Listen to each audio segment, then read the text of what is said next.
Okay, so get this. We have this mystery for our deep dive today. Oh, really? Yeah, so it all starts with a note. It's just a few bullet points. Yeah. Like someone was jotting down ideas for a video or something like that. Interesting. One of the bullets even mentions a 10-minute video length. Okay. It doesn't seem like much to go on at first glance. Right. But when we take into account our second source, which is a fictional narrative called The Old Flip Phone, a missing girl's message, things get really interesting.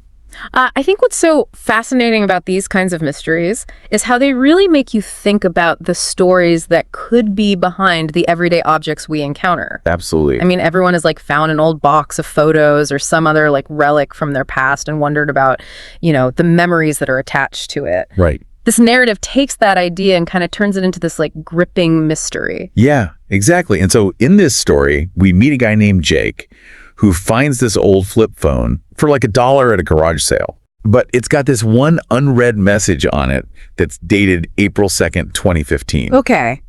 And it's kind of creepy. What does it say? It says, "If you're reading this, it's not too late. Find me before they do." Ooh, that's chilling. Especially since it's been, almost 10 years since that message was sent. Right. It makes you wonder who they are. Yeah, exactly. It's like this huge puzzle box that's just waiting to be opened. Right. So naturally, Jake is super curious about this whole thing. So he asks his friend Mia, who loves mysteries, Of course. to help him dig into it a little more. Makes sense. So they use the few photos and contacts on the phone, and they're able to track down the owner of the phone, Emily Carter. Okay. But here's the twist. Emily Carter has been missing for 9 years. Oh, wow. So the narrative doesn't give any details about the circumstances of her disappearance or anything? No, it doesn't. Wow, that makes it even more intriguing. It does. It's like this old flip phone has breathed new life into this cold case. Right. And those cryptic words from that message are suddenly way more meaningful. Yeah, and it makes you wonder if Emily was actually trying to reach out for help. Yeah. Is she still out there somewhere? Right. And if she is, then who is she running from? Exactly. Things get even more intense when Jake and Mia start to feel like they're being watched. Oh, no. Yeah, this black SUV keeps showing up wherever they go. That's creepy. And then Jake starts getting all these anonymous messages telling him to stop looking. Oh, wow. It's like straight out of a thriller movie. Yeah, it's a classic trope, but it's effective because it really taps into our fear of the unknown. Right. It suggests that there are these real consequences to Jake and Mia's investigation. Exactly. They've stumbled onto something way bigger than they initially realized. So this newfound danger kind of pushes Jake and Mia to follow a clue that's hidden in the phone's notes. Okay. And it leads them to this abandoned cabin out in the woods. What? And inside, tucked underneath the floorboards, they find Emily's journal. Yeah. And the final entry is, let's just say it leaves you with more questions than answers. Oh, really? Yeah, it reads, "If someone finds this, I escaped, but I'm still running. Trust no one. And whatever you do, don't let them find you."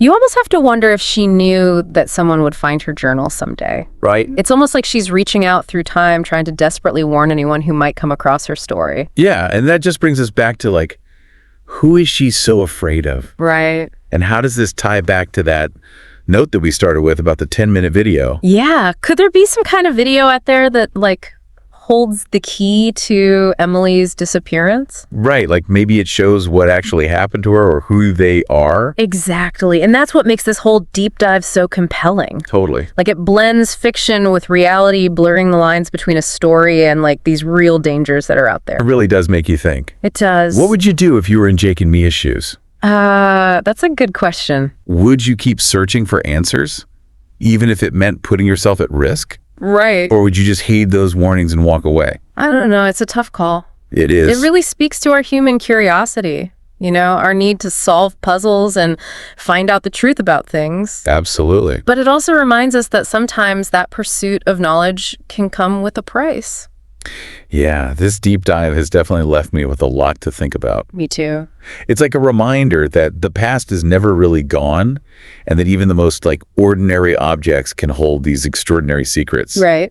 And who knows what other mysteries are out there just waiting to be uncovered. I guess we'll have to wait and see on our next deep dive. That's right. Until then.